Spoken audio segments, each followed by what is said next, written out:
ये BSF SCM math mini mock test 20 के 20 question सही है मेरे। ये दिख रहा होगा। इसमें से रैंक आई है ये 20 में से 20 है, फिर भी रैंक कितनी आएगी इतने लोगों के 258 के 20 में से 20 होंगे। एक्यूरेसी परसेंटाइल ये रही। तो पहले क्वेश्चन पढ़ते हैं, क्वेश्चन नंबर 1, उसके बाद देंगे उसका आंसर। क्वेश्चन नंबर 1 है, एक गोले की त्रिज्या 1.65 सेंटीमीटर है, इस गोले का पृष्ठीय क्षेत्रफल ज्ञात कीजिए। तो गोले का पृष्ठीय क्षेत्रफल का फॉर्मूला होता है 4πr²। तो 4 का 4 हो जाएगा, पाई की वैल्यू होती है 22/7। 22/7 आर की वैल्यू कितनी दे रखी है 1.65। इसका क्या करना है, हमको स्क्वायर कर देना है। इसको यह क्या हो जाएगा हमारा 4 22/7, ये भी हो जाएगा 165/100 और इंटू 165/100 हो जाएगा। ठीक है, दो दशमलव दो अंक है इसलिए 2 से कट जाएगा। 5 से इसको काटेंगे 5 × 15 और इससे काटेंगे 5 × 15। 5 से इसको काट देंगे कितनी बार जाएगा, ये 20 बार। ये जाएगा 33, ये जाएगा हमारा 20। तो अभी हमारा कितना आ गया हमका, इसके ये आ जाएगा हमारा, नहीं नहीं सॉरी, यहाँ पे पाई की वैल्यू तो हमको सीधी यहाँ पे पाई ऑप्शन में दे रखी है, तो 22/7 की जगह हम पाई ही लिख देंगे इसमें। ठीक है, तो इसकी जगह हम पाई ही लिख देंगे। तो हमारा क्या आ जाएगा, 4 से काटेंगे 4 पंचे 20, यहाँ पे आ गया 5 आ गया, तो ये हो जाएगा हमारा पाई 22/7 की जगह। और 33 × 33 20/100, तो नीचे तो आगे आने वाले हमारे कितने 100। और यहाँ पे 33 का स्क्वायर कितना होता है, 33 का स्क्वायर होता है 0 3 3 त्रिका 9, 9 दूनी 18, कितना हो जाएगा 9 8 1089। तो यहाँ पे आ जाएगा 1089। ठीक है, यहाँ पे 2 अंक बाद दशमलव लगाने तो कितना हो जाए 10.89 पाई। 10.89 पॉइंट, ऑप्शन नंबर 1 हमारा राइट आंसर हो जाएगा। नेक्स्ट क्वेश्चन है क्वेश्चन नंबर 2। एक राशि 2 वर्षों में चक्रवृद्धि ब्याज पर 5,240 हो जाती है तथा 3 वर्षों में 6,288 हो जाती है। वार्षिक ब्याज दर हमसे पूछी गई है। देखिए इसको निकालते कैसे हैं, ब्याज दर हो जाती है, मतलब ये अमाउंट दे रखा है, यानी P1 + R/100 की पावर कितनी दे रखी है 3, यानी 3 साल में कितनी हो जा रही है हमारी, हो जा रही है 6288। और 2 साल में P मूलधन तो सेम ही रहेगा, 1 + R भी सेम ही है, R/100 की पावर 2, तो ये 2 साल में कितनी होकर जा रही है 5240 हो जा रही है। अब हम क्या करेंगे, इसमें इससे भाग दे देंगे। ठीक है, तो P से P कट जाएगा, 1 + R/100 से 2 से ये 3 एक मतलब कट जाएगा, तो कितने सिर्फ यहाँ पे बचेगा 1 + R/100। यहाँ पे बचेगा क्या हमारा 62 88 अपॉन 52 40। वैसे क्या करना है हमको सॉल्व करना, तो यहाँ पे क्या आ जाएगा 100 + R/100 बराबर है, यहाँ पे आ जाएगा हमारा, इसको काटते हैं हम कैसे, ये कट जाएगा हमारा 4 से कटेगा 4 एकम 4, 4 पंच 20, 4 सत्ते 28, 4 दूनी 8, इसको 4 से काटेंगे 4 एकम 4, 4 × 12, 4 एकम 4, यहाँ पे आ गया 0। और अब ये किससे कटेगा, अब कटेगा ये 2 से, ये कटेगा अब किससे, 2 से कट जाएगा ना, हाँ 2 से कट जाएगा। 2 से काटेंगे 2 सत्ते 14, 2 अट्ठे 16, 2 छक्के 12 और 2 छक्के 12 और 2 छक्के 12, 2 पंचे 10 और 2 पंचे 10। अब ये किससे कटेगा, अब ये कटेगा हमारा किससे, ये कटेगा, ये अभी किससे कटने वाला है, ये कटेगा अभी 101, ये सीधा भी कटने वाला है 131 से। ये 131 से कटेगा, 131 से ये 5 बार कटेगा, ये कटेगा हमारा 6 बार, तो यहाँ पे आ जाएगा हमारा 6/5 आ जाएगा। इसका क्रॉस मल्टीप्लाई करेंगे तो यहाँ पे आ जाएगा 500 + 5R बराबर 600। जब 600 में से 500 जाएगा तो कितना बचेगा 5R बराबर 100, तो आर की वैल्यू आ जाएगी हमारी 20%। Option number B. बस यहाँ पे आपको क्या करना है, इसको काटना ही है, सॉल्व ही करना पड़ेगा। नेक्स्ट क्वेश्चन है क्वेश्चन नंबर 3। क्वेश्चन नंबर 3 हमको क्या दे रखा है, ए एक काम को 15 दिनों में पूरा कर सकता है और बी उसी काम को 20 दिनों में पूरा कर सकता है। यदि वे 4 दिनों तक एक साथ मिलकर उसी काम को करते हैं तो कितना भाग शेष रह जाएगा, कितना भाग शेष रह गया। तो ए एक काम को कर रहा है कितने दिन में 15 दिन में, बी उसी काम को कर रहा है 20 दिन में, तो कुल काम हो जाएगा इन दोनों कैल्शियम 60। तो ए की क्षमता हो जाएगी 15 से 60 में भाग देंगे 15 चौके 60 और 20 से 60 में भाग देंगे 20 30 60, यानी बी की क्षमता है 3 और ए की क्षमता है 4, यानी ए एक दिन में 4 काम करता है तो 15 दिन में 60 काम करेगा, बी एक दिन में 3 काम करता है तो 20 दिन में 60 काम कर देगा। अब दे रखा है यदि वे 4 दिनों तक एक साथ मिलकर काम करते हैं, तो यदि ये दोनों एक साथ मिलकर काम करेंगे तो एक दिन में 7 काम करते हैं। ठीक है, तो 4 दिन में कितना काम कर देंगे 28 काम कर देंगे। 28 काम कर दिया तो कितना का भाग शेष रहेगा, तो 60 में से 28 चला गया तो कितना 32 शेष रह गया 60 में से, इसको काट देंगे। काटेंगे किससे, किससे जाएगा, तो 4 से काटेंगे 4 अट्ठे 32 और 4 से काटेंगे 15, तो 8/15 हमारा ऑप्शन नंबर 1 हमारा राइट आंसर हो जाएगा। नेक्स्ट क्वेश्चन है, नेक्स्ट क्वेश्चन देख रखा है क्वेश्चन नंबर 4। 100 लीटर दूध और पानी के मिश्रण में दूध और पानी का अनुपात 3:2 अनुपात में है। यदि अनुपात 5:3 होना है तो कितना पानी मिश्रण में डालना पड़ेगा। ठीक है, तो पहले दे रखा है हमको किसका, यहाँ पे है मिल्क और वाटर। 100 लीटर का मिश्रण है, इनका अनुपात दे रखा है हमको 3:2। 100 को 3:2 में बदलेंगे तो ये किस में बदल जाएगा, 40 और 60 आ जाएगा इसका। ठीक है, अब हमको 2:3 में बदलना है तो कितना पानी डाला जाएगा। ठीक है, तो मिल्क, दूध तो सेम ही रहना है, हमको डालना है सिर्फ पानी। तो वाटर में 40 तो पहले से एक्स हम क्या कर देंगे उसमें मिला देंगे, तो अनुपात क्या हो जाएगा, 2/3 हो जाएगा। ये हो जाएगा 3 18 बराबर 20 के 80 प्लस 2x, यहाँ पे आ जाएगा कितना 100 बराबर 2x। तो x की वैल्यू कितनी आ जाएगी, 2 से काट देंगे तो को 50। Option number C. Next question देखते हैं question number 5। a plus B की वैल्यू 13 दे रखी है और b माइनस ए की वैल्यू 1 रखी है। तो a प्लस बी लिखें या फिर b प्लस ए लिखें, बात तो बराबर है। इसकी वैल्यू दे रखी है कितनी 13 और b माइनस ए की वैल्यू दे रखी है 1। तो ए तथा बी निकालना है तो दोनों को क्या करेंगे, पहले जोड़ देते हैं। दोनों को जोड़ेंगे तो ए से ए तो कट जाएगा, 2b बराबर कितना आ जाएगा 14। तो b की वैल्यू आ जाएगी 7। जब b की वैल्यू यहाँ पे 7 रख देंगे तो a की वैल्यू कितनी आ जाएगी, a की वैल्यू आ जाएगी 6, a की वैल्यू आ जाएगी 7 6 13। तो b बराबर 7, b बराबर 7 और a बराबर 6। ऑप्शन नंबर ए, b बराबर 7 है ना। हाँ, नेक्स्ट क्वेश्चन है क्वेश्चन नंबर 6। क्वेश्चन नंबर 6 है, एक लंबवृत्तीय बेलन की वक्र पृष्ठ क्षेत्रफल 1320 सेंटीमीटर स्क्वायर है। इसके आधार की त्रिज्या 10.5 सेंटीमीटर है। बेलन का आयतन सेंटीमीटर क्यूब में कितना हो गया, हमको निकालना है। तो सबसे पहले दे रखा है लंबवृत्तीय बेलन का वक्र पृष्ठ क्षेत्रफल। वक्र पृष्ठ क्षेत्रफल होता है क्या, 2πRh, जो कि दे रखा है हमको 1320। ठीक है, यहाँ पे रखेंगे वैल्यू 2, पाई की वैल्यू 22/7, आर दे रखे हमको 10.5, एच हमको यहाँ से क्या हो जाएगी, निकल आएगी 1320। अब इसको काटेंगे हम लोग, इसको काटते हैं देखिए किससे, 11 से। 11 से काटेंगे तो ये जाएगा 11 में 11, 11 दूनी 22, यहाँ पे 0, 11 दूनी 22, 4 से काटेंगे 2 2 4 से काट देंगे, जाएगा 30 बार। ठीक है, यहाँ पे क्या आ जाएगा हमारा, अब इसको काट देते हैं 7 से काटेंगे, 7 एकम 7 और 7 पंचे 35 यानी 1.5।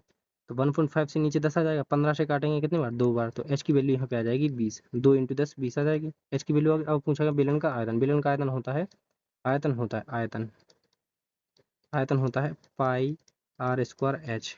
पाई की वैल्यू कितनी है 22/7, आर की वैल्यू हमारी कितनी थी 10.5।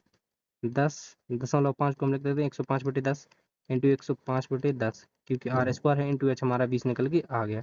इसको काटते हैं तो हमारा कट जाएगा कितनी बार, ये 1 0 से हमारा 1 0 कट गया, और 2 से काटेंगे इसको तो कितनी बार जाएगा 5 बार। 5 से काटेंगे 5 दूनी 10, 5 एकम 5। 7 से काट देंगे, 7 से काटेंगे इसको कितनी बार जाएगा, ये 7 21। तो यहाँ पे क्या बच गया हमारा 22 इंटू 105 इंटू 3। ठीक है, यहाँ पे क्या आ जाएगा 66 इंटू 105 करेंगे तो कितना आएगा, ये आएगा हमारा 105 इंटू 66। 105 इंटू 66 यहाँ पे कर लेते हैं, 105 इंटू 66 करेंगे तो 6 पंचे 30, 6 कम 6, यहाँ पे भी आ जाएगा 630, 039 यानी 6930। 6930 ऑप्शन नंबर 1 हमारा राइट आंसर हो जाएगा। नेक्स्ट क्वेश्चन है क्वेश्चन नंबर 7। क्वेश्चन नंबर 7 क्या है, पिता तथा पुत्र की आयु का अनुपात दे रखा है 3:1 है। उनकी आयु का गुणनफल दे रखा है 147 है। 5 वर्ष बाद उनकी आयु का अनुपात हमसे पूछा गया है इस क्वेश्चन में। तो यहाँ पे हो गया कौन, पिता, यहाँ पे हो जाएंगे पुत्र। अनुपात दे रखा है 3:1, तो आयु हो जाएगी 3x और x, उनका गुणनफल यानी 3x इंटू एक्स कितना दे रखा है हमको 147। 3 से काटेंगे, 3 चौके 12 और 3 27 यानी एक्स स्क्वायर की वैल्यू आ गई 49, तो एक्स की वैल्यू आ जाएगी 7। तो आयु क्या हो जाएगी, आयु हो जाएगी यहाँ पे, आयु हो जाएगी यहाँ पे 7, यहाँ पे हो जाएगी 21। ठीक है, तो आपसे 5 वर्ष बाद इसमें 5 जोड़ देंगे तो 21 5 कितना हो जाएगा, 21 5 हो जाएगा 26 और 7 5 हो जाएगा 12। इसको काटेंगे तो आ जाएगा 13:6 अनुपात उनका, 13:6 option number 1। Next question, question number है 8। एक आदमी 9 किलोमीटर प्रति घंटे की चाल से एक निश्चित दूरी तय करने में 40 मिनट का समय लेता है। यदि वह 12 किलोमीटर प्रति घंटे की चाल से चलता है तो वह उतनी ही दूरी कितने समय में तय करेगा, कितने समय में तय करेगा। तो पहले यदि दूरी निकालेंगे, दूरी आ जाएगी ऐसे, 9 दूरी आ रही है 4 इंटू समय से, तो 9 इंटू 40, ये मिनट में ही, तो मिनट में दे रखा तो समय भी हमारा मिनट में निकलेगा। अब हमको यदि समय निकालना है तो सीधा हम 12 से क्या कर देंगे, भाग देंगे। समय ये हमारी मिनट में आ रही तो इसमें हम 12 से भाग देंगे तो सीधे हमारे क्या आ जाएगा, समय ही निकल आएगा। 3 से काटेंगे 3 त्रिक 9, 3 चौके 12, 4 से काट देंगे तो ये 10, 3 × 10 आ जाएगा हमारा 30 minute. Option number 1। Next question, question number 9। Question number 9 है, एक व्यक्ति पहले 5 महीनों का औसतन 1600 रुपये प्रति माह खर्च करता है तथा अगले 7 महीने औसतन 1800 रुपये प्रति माह खर्च करके एक वर्ष में 4180 रुपये बचाता है। उस व्यक्ति की प्रति माह औसतन आमदनी कितनी है, ये हमको निकालना है। ठीक है, तो पहले 5 महीनों की कितनी हैगी, 5 महीनों की औसतन हैगी 1600, तो योग हो जाएगा 5 × 1600 बराबर 16 पंचे 80 यानी 8000। फिर अगले 7 महीने की कितनी है, 7 × 1800 है तो 7 × 1800 योग आ जाएगा डबल जीरो, 70 56 का 6, 5 7 5 12 यानी 12600 हो जाएगी। ठीक है, तो ये हमारी खर्च का फिर उसने क्या करना, आय कैसी आएगी, ये आ गया हमारा क्या, खर्च। खर्च कितना आ गया, डबल जीरो 6, ये आ गया 0 2, ये आ गया हमारा क्या, खर्च। आय कैसी आता है, आय आती है खर्च प्लस बचत, खर्च प्लस बचत। तो इसमें हम क्या करेंगे, बचत ऐड कर देंगे। तो बचत कितनी है उसकी, 4180। इसको जोड़ देंगे तो 0874 यानी 24,780 रुपये ये क्या आ गई उसकी आय आ गई साल भर की, वार्षिक आय, वार्षिक आय आ गई। ठीक है, अब हमसे पूछ गई प्रति माह है, माह औसतन नहीं पूछेंगे तो हम क्या करेंगे, 12 से भाग दे देंगे। 12 दूनी 24, 24 जीरो 12 छिंग 72 और 12 पंचे 60 यानी 20 65। Option number B. Next question है, क्वेश्चन नंबर हमारा है 10। क्वेश्चन नंबर 10 क्या है, ये तो सिंप्लीफिकेशन का है। इसको यहाँ से गुणा करेंगे तो 3 दूनी 6 प्लस 1 7/2 प्लस 5 दूनी 10 1 11/2 5 3 15 1 16/3 प्लस 3 दूनी 6 2 8/3। इन दोनों का एलसीएम कितना आ जाएगा 6। यहाँ से 2 से देंगे तो कितनी बार है, इसे 2 से भाग देंगे तो यहाँ पे आ जाएगा 2 3 3 7 21 11 3 33 प्लस 16 दूनी 32 प्लस 8 दूनी 16। बस इस पे ऐड करेंगे तो कितना आएगा हमारा, ये आने वाला है 6 2 8 8 3 11 11 1 12 की 2 पावर आई 1 तो 1 और 2 2 3 5 5 3 8 8 और 2 10 102/6 6 से भाग देंगे हम इसमें, 6 कम 6 6 7 42 17 हमारा रिटर्न आ जाएगा, 17 6 102। Option number D. Next question, question number 11। किसी पुस्तक का अंकित मूल्य है 500 रुपए, लेकिन खुदरा विक्रेता को इस पर 30% की छूट मिलती है। यदि दुकानदार उस पुस्तक के अंकित मूल्य पर बेचता तो लाभ प्रतिशत ज्ञात कीजिए। तो इसका अंकित मूल्य दे रखा है हमको 500, इस पर छूट दे रखी है 30%। 500 का छूट दे रखी है 30% यानी बेचेगी कितने में, 70% में, 70/100 यानी 350 में। ठीक है, तो अभी बेचेगी कितने में, 350 में बेचेगी ये कर, जो उसका यदि दुकानदार उस पुस्तक को अंकित मूल्य पर बेचता, यदि 350 की तो उसकी पड़ी है, अगर वो अंकित मूल्य पर बेचता तो कितने का लाभ होता, 150 का लाभ हो जाता। तो 150 का लाभ होता, क्रय मूल्य तो उसका 350 ही पड़ता, और इंटू 100%। एक जीरो से एक जीरो कट गया, 5 से काटेंगे 5 3 15 5 7 35, यहाँ पे आ जाएगा 300/7। 7 से भाग देंगे, 7 चौके 28, बच गया 20। तो अगर यहाँ पे 21 होता तो 3 बार चला जाएगा, 7 21, लेकिन यहाँ पे 21 नहीं है तो 43 से थोड़ा कम, 43 से थोड़ा कम है हमारा 42.86 आएगा, 42.86 में भाग भी देके नहीं लिख देते हैं। 7 दूनी 14 आ जाएगा, यहाँ पे बच गया 6 पॉइंट लगाया है, जीरो बढ़ाएगा 60, 7 अट्ठे 56, 4 बच गया, 4 2 7 पंचे 35, 7 6 42 यानी 5 पॉइंट यहाँ पे कुछ आएगा। तो अब 80 तो हो नहीं सकता, 86 ऑप्शन नंबर सी हमारा राइट आंसर हो जाएगा। नेक्स्ट क्वेश्चन, क्वेश्चन नंबर है हमारा 12। 5% वार्षिक साधारण ब्याज की दर से कोई धनराशि कितने समय में दोगुनी हो जाएगी। साधारण ब्याज दे रखा है, दोगुनी हो जाएगी, मतलब कोई धनराशि 1 है तो वो बढ़ के कितनी हो जाएगी 2, तो उस पर क्या मिलेगा, एक उसको ब्याज मिलेगा, तो एक ब्याज मिला एक धनराशि पर, कितने साल है 5 साल में, इंटू R/100%। 5 से काट देंगे 20 तो रेट आ जाएगी हमारी, ना रेट हमको 5% दे देगी, टाइम है हमारा, टाइम है यहाँ पर, रेट तो 5% नहीं, तो टाइम आ जाएगा हमारा 20 वर्ष। Option number D. Next question है, नेक्स्ट क्वेश्चन बढ़िया थोड़ा ही क्वेश्चन है इसका, इसमें फार्मूला बेसिक क्वेश्चन है। यहाँ पे दे रखा है cosec theta plus cot theta बराबर 2/5, तो साइन थीटा का मान हमसे पूछा गया है। तो यहाँ पे एक फार्मूला लगता है, cosec cosec square theta minus coat square theta बराबर यहाँ पे होता है 1। तो यहाँ पे लग जाएगा A square plus B square, A square minus B square formula लग जाएगा, तो यहाँ पे आ जाएगा cosec theta minus cot theta into cosec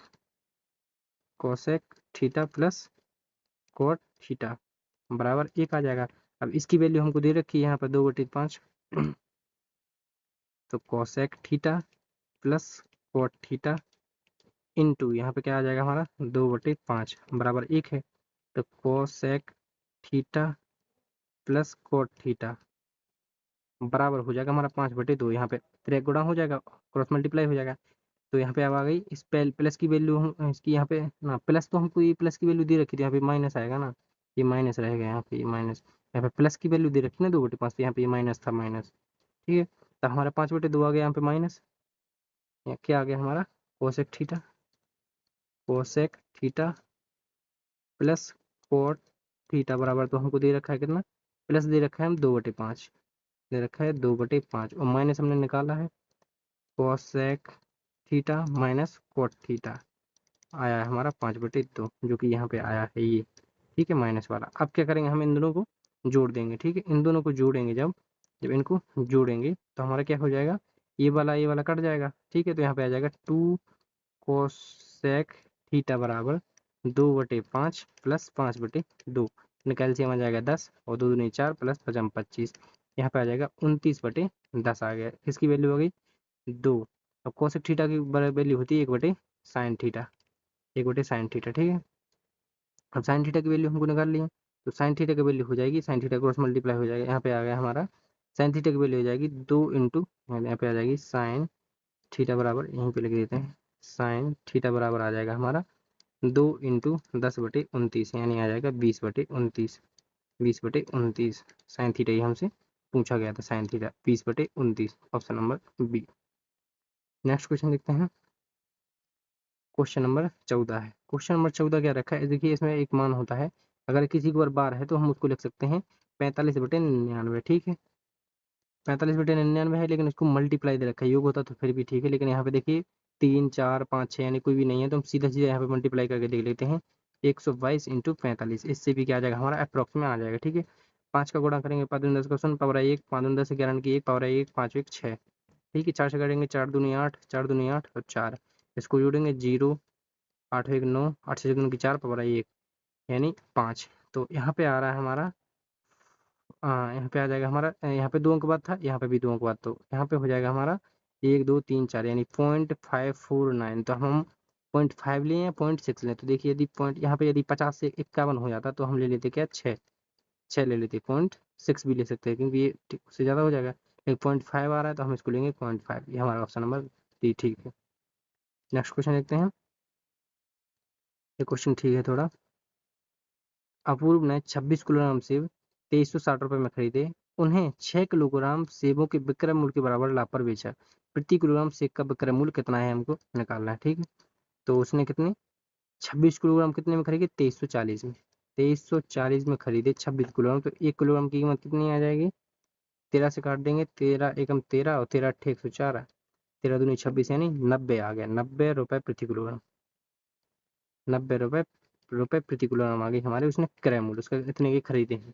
और उसको कितने 6 6 किलोग्राम के सेबों के बराबर विक्रय मूल्य के बराबर उसको लाभ हुआ, तो विक्रय मूल्य हमको निकालना है। इसको एक एक करके मैंने ऑप्शन में रख के देखा था, तो हमारा ये वाला राइट आंसर आ रहा था।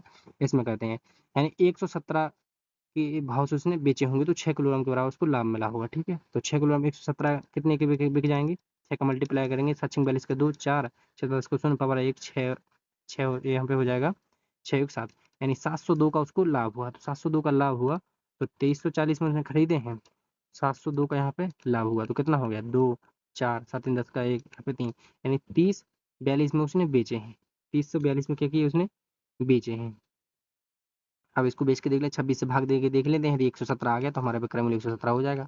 26 से भाग देंगे 13 दूनी 26, यहाँ पे बच गया 4 44 हो गया, 13 13 26 13 30 39 हो गया, यहाँ पे बच गया 5 13 चौके 52 13 दूनी 26। अब 2 से काटेंगे तो 2 एकम 2 2 एकम 2 117 यहाँ पे आ गया, जो कि हमने 117 माना था 117 ही आ गया। ऐसे मान मतलब पहले 6 किलोग्राम है तो मैंने पहले 112 में इंटू 6 करके देखा, फिर उसमें इसको ऐड करके मैंने ऑप्शन रख के ऐसे चेक किया तो 117 ही राइट आंसर आ रहा था। नेक्स्ट क्वेश्चन देखते हैं, क्वेश्चन नंबर 15। 16 है। यदि एक आयताकार समांतर चतुर्भुज का आयतन दे रखा है, यहाँ पे देखिए आयतन है 280 सेंटीमीटर की, तो और इसका आधार का क्षेत्रफल है 20 सेंटीमीटर क्यूब, तो इसकी ऊंचाई ऊंचाई देखिए आयताकार है, तो आयताकार का आयतन क्या होता है, L into V into H, जो कि कितना दे रखा है हमको 280, और आधार का क्षेत्रफल क्या होता है, एल इंटू वी, जो कि दे रखा है हमको कितना 20 सेंटीमीटर। तो हमको उसकी ऊंचाई निकालना है, तो इसमें सीधा भाग दे देंगे, तो 280 में 20 का भाग देंगे, हमारा 14 क्या आ जाएगा, राइट आंसर आ जाएगा option number B. Next question है 17। एक मिश्रण में 60% पानी है, अगर 80 लीटर के मिश्रण में 20 लीटर दूध मिला दिया जाए तो पानी का नया प्रतिशत क्या है। तो पहले कितना है हमारा 80 लीटर का मिश्रण है, जिसमें से पानी कितना है हमारा, यहाँ पे है मिल्क और वाटर है ना, तो हमारा कितना पहले पानी दे रखा है हमको, वाटर दे रखा है 60%, यानी 8 6 48, और यहाँ तो मिल्क कितना बचा हुआ है, यहाँ पे 32 लीटर बचा हुआ। अब कितना 80 लीटर, अब 80 लीटर मिश्रण में 20 लीटर दूध मिला दिया जाए, यानी मिल्क 20 लीटर मिला देंगे तो कितना हो जाएगा, ये हो जाएगा हमारा 52, तो ये कितना, ये तो बराबर ही रहेगा 48 ही रहेगा। तो अब पानी का नया प्रतिशत, तो पानी कितना है यहाँ पे, पानी तो अभी 48 ही है, टोटल कितना हो गया 52 प्लस 48 इंटू 100%, तो ये भी हो जाएगा 100, ये हो जाएगा 100, तो 100 से 100 कट जाएगा, यहाँ पे आ जाएगा हमारा 48%, option number B. Next question है, एक संख्या से 40 घटाए जाने पर यह घटकर स्वयं के 60% के बराबर हो जाती है। 40 घटाए जाने पर 60% हो जा रहे हैं, यानी कि वो संख्या ही 100 ही होगी, तो बहुत ईजी था, यानी इसमें से 40 घटाएंगे तो कितनी बचेगी 60, तो 100 का 60 कितना होता है, 60% ही होता है, option number D. Next question है क्वेश्चन नंबर 19। एक व्यक्ति की मासिक आय 1800 रुपए है, यदि उसके वेतन में 30% की वृद्धि होती है तो उसकी मासिक आय क्या हो जाएगी, यानी कितनी है 18,000 इंटू 130 अपॉन 100, तो 2 जीरो से 2 जीरो कट जाएंगे, यहाँ पे आ जाएगा हमारा 1800 इंटू यहाँ 13, तो डबल जीरो आ जाएगा। 18 थी कितना होता है, 18 दूनी 36, 18 थी 54 का 4 5, 18 5 23, 23,400, ऑप्शन नंबर बी। नेक्स्ट और लास्ट क्वेश्चन है तीन संख्याओं के वर्गों का योग, यहाँ पे रख रखा है तीन संख्याओं के वर्गों का योग, यानी A square plus B square plus C square दे रखा है 138। तीन संख्या मान ली ए बी सी हैं, यदि जबकि यदि दो संख्याओं को एक साथ मिला, यदि दो संख्याओं को एक साथ मिला लिया जाए और उनके गुणनफल का योग कितना है 131, यानी कह रहा है ए बी फिर बी सी फिर सी ए, और इनका योग कितना दे रखा है हमको, इनका योग दे रखा है हमको 131, तो संख्याओं का योगफल पूछा है, ए प्लस बी प्लस सी पूछा है, तो हम क्या करेंगे इसी का स्क्वायर कर देंगे। इसका स्क्वायर क्या होता है, A square plus B square plus C square plus 2 A B plus B C plus C A, ठीक है। इसकी वैल्यू कितनी दे रखी है हमको 138, तो यहाँ पे आ जाएगा 138 प्लस 2, इसकी वैल्यू दे रखी है 131 131, यहाँ पे आ जाएगा 138 प्लस 2 एकम 2 3 6 2 एकम 2, इसको ऐड करेंगे तो कितना आ जाएगा हमारा 8 10 का शून्य पावर आई 1 6 3 1 10 का शून्य, यहाँ पे आ जाएगा 400, ए प्लस बी प्लस सी का होल स्क्वायर, स्क्वायर यहाँ पे हटेगा तो ऑप्शन नंबर 20 आ जाएगा हमारा राइट आंसर। तो 20 के 20 क्वेश्चन हो गए हैं, आप कितने बने कमेंट बॉक्स में जरूर बताना।